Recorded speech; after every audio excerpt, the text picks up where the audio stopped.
crave. Under neon lights we take a stand. Knights and wizards across the land.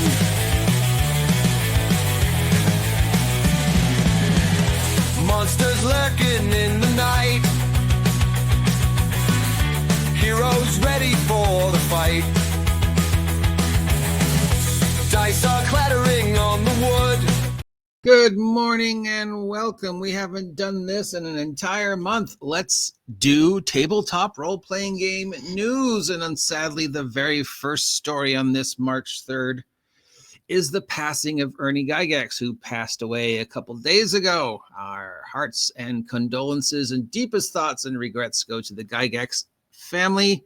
We know that Ernie had been having some health issues for a while, so it's not that big of a surprise, but it still is sad. Ernie Gygax, as you know, is one of the children of our Gary Gygax, and he is the creator of Tensor's floating disk fame, the first player character magic user ever in the history of Dungeons and Dragons. So there we go, starting off on some sad news, but maybe we can move on to some fun news with the announcement of the Invincible role-playing game from Free League. You know, I was just thinking, could you hack Mutant Year Zero into a superhero role-playing game?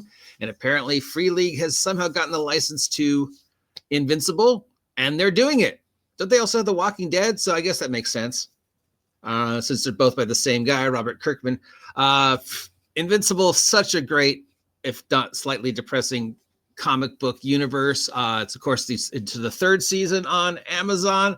I've watched every episode. I gotta say, I like the supporting characters more than I like the main characters. You know, Alan the Alien, Rexplode, the Guardians, all the other little weird heroes and villains that show up in the background that don't get enough attention as the main characters. I love them. I don't really like Invincible because I don't like the idea of, you know, the deconstruction of Superman, Superboy. It's like, no, I want my superheroes to be heroes. But yeah, the supporting characters, then of course trying to always figure out which, you know, who is that supposed to be? Like, whose robot is obviously Iron Man, you know, and who's, you know, so yeah, the supporting characters I like way more. So I think the Mutant Year Zero system will work for superheroes. Obviously it will need some tinkering, but with Mutant Year Zero, there already are, you know, mutations and psionic powers. So they've already dabbled. So it's just taking what's already there and then expanding it 10,000 fold. I guess we'll see some characters from the cartoon, as well as hopefully rules to make your own characters or play the characters. I don't know. Obviously I'm going to kickstart it because it's Free League, and I'll pretty much kickstart anything that Free League does. And I do love the Invincible comics, and I do love the Invincible universe. But again, I could care less about the main characters. I like the supporting characters. So that's some fun news. Yes. We've got a Dimension 20 Wizards of the WWE crossover, the tabletop role-playing game crossover that you never thought you would see, except, of course, Xavier Woods, we know, is a big D&D fan. This guy, the Dimension 20 guy, I mean, of the live play guys, I can't stand him. No offense, I'm sure you're a wonderful DM, but just every time I see Brendan Lee Mulligan talk, it's like, oh God, you just... So normally, you know, I'm totally against these, but it's charity, it's WWE, and I am a huge fan of the chaotic genius that is Chelsea Green and her character on the SmackDown. Bailey, always been a fan of Bailey, not sure why she's dressed in a onesie. Always been a fan of the New Day, though I don't really like their heel turn. I think they've wasted the New Day heel turn already. But yeah, if I watch this, it would just be for Chelsea Green because she is just so creative and funny and chaotic. So yeah. Let's see. We've got some more news coming from definitely, you know, those guys over there. The Thing. We've got some new stuff for the Neon Lords of the Toxic Wasteland. They've got an expansion coming out. We've looked at Neon Lords of the Toxic Wasteland before. You know, it's 1980s blockbuster mutant future with science fiction, fantasy, and superpowers and just nonstop wacko-ness. We got some articles on Lovecraft. We got some articles on different things, but obviously the main news, now that we can start talking about it again, is our friends over at Wizards of the Coast. So there's some Wizards of the Coast news, but I'm just going to focus on the number one story. And that's this beautiful piece of genius. Mr. Potato Head Beholder, I forgive you, Wizards of the Coast, for every stupid thing you have done over the past 5 years. All is forgiven. This is genius. This is amazing. I cannot wait to throw this thing into an encounter. And people are like, how do we fight it? It's a giant beholder, thing, potato. And I'm like, yeah, it's potato. It's beholder potato. I don't know. How would you fight a giant potato? Shooting death rays. I'd name all the death rays after the different type of potatoes, like, boiled, baked, fried, julienne. So yeah. My phone is ringing. Hold on. Hello? Hello? This is the CMH referral department. Your referral for CT abdomen pelvis within without. Okay. Yeah. So that's just so much fun. I can't be mad at them with this until I at least read what else Wizards of the Coast has done. But I'm sure there are a lot of people are saying this is stupid. I think it's brilliant. The thingy has gone live for anybody who cares. The Wizards of the Coast virtual tabletop 3D video game nonsense is live. It is currently being called Sigil after, of course, the sigil from Planescape, which makes no sense because apparently 6th edition is once again based on the Swords Coast and the Forgotten Realms. So why call it Sigil? Why not call it Baldur's Gate or Waterdeep or whatever? Because unless, of course, you're now going back to the fact that you're now making it universe, multiversal and not centered on the Forgotten Realms. Because it was supposed to be, universe agnostic. It was just supposed to be a rule set, and they weren't going to have a home rule. The home world was going to be Planescape. Remember, Crawford said it's always been Planescape. Since day one, Dungeons and Dragons setting has always been Planescape. Apparently, he went back in time and talked to Gygax, and Gygax said, yes, you're absolutely right. I always had Planescape in mind. That whole Greyhawk, Blackmoor, Forgotten Realm stuff, no, it's always been Planescape, Yeah.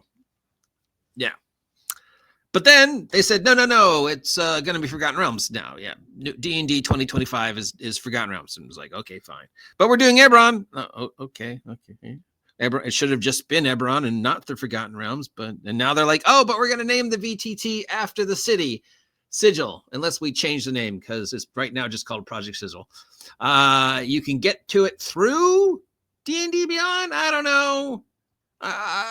Even though it's live, I don't think anybody should download this and start using it for at least a year. Make sure they hammer out all the thousands and thousands of Wizards issues, because we know this thing was just splatted together after over a year. And after dumping the Baldur's Gate people, Lord knows how good it's going to be. We got a Magic the Gathering D&D crossover, which should surprise no one. This is the Lorwyn Shadowmoor Magic the Gathering plane, which is actually two separate planes, but I guess they got smooshed together into one plane. And then now they're doing a D&D book for it, which I guess makes, I don't know. We got some really weird looking halflings on goats riding, whatever, cutesy animals. Yeah.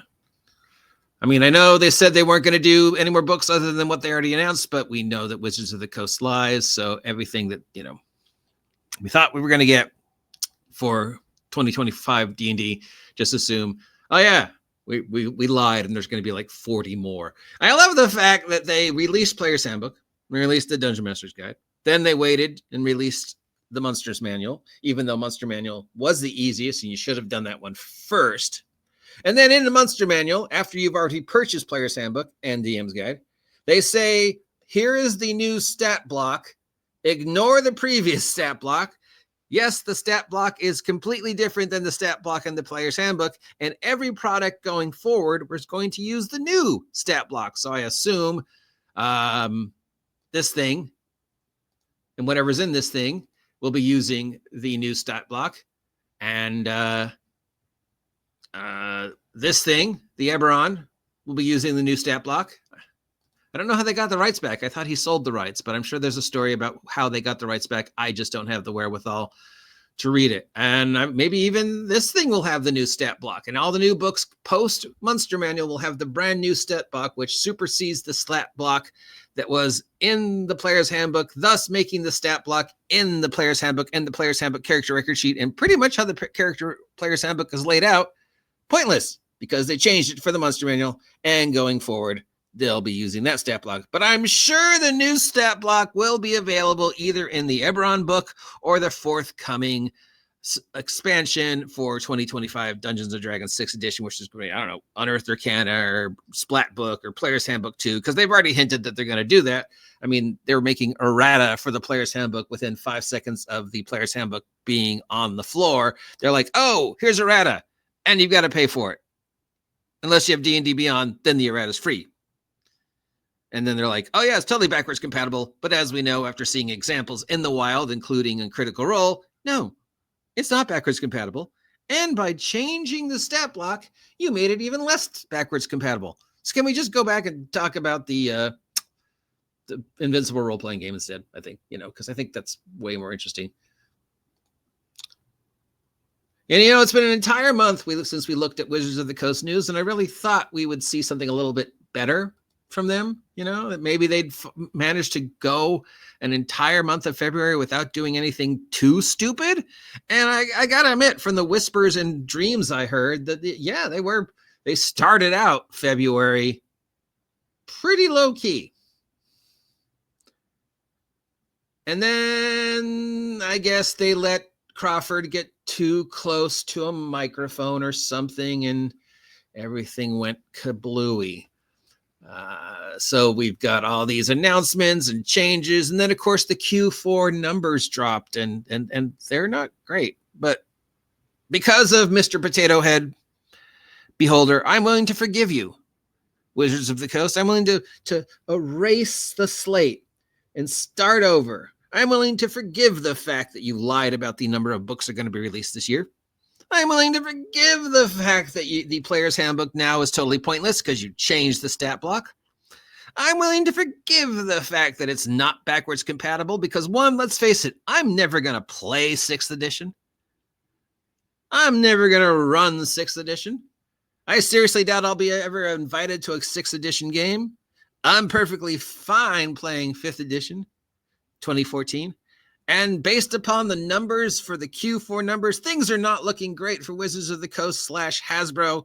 And with the all the other changes that are going on in the economy and with the world and with Seattle and whatever, I don't know how much longer of a lifespan Wizards of the Coast has. Oh, wait.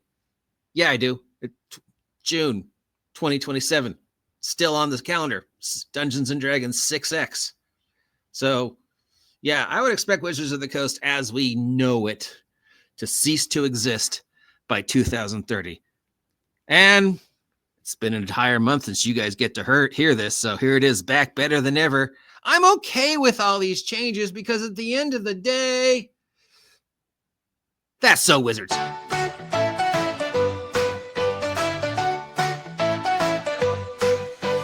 Laughing aloud now, magic in the air. Wands roll around us, cast away our care. Friends in the hallways, adventures we find. Spells and enchantments, trouble on our mind. That's so Wizards, oh, oh, oh, oh. Life is a spell we know. We're casting joy and glow, oh, oh. That's a Wizard show. Mischief in the classroom, potions gone astray. Flying through the quad, now brighter every day.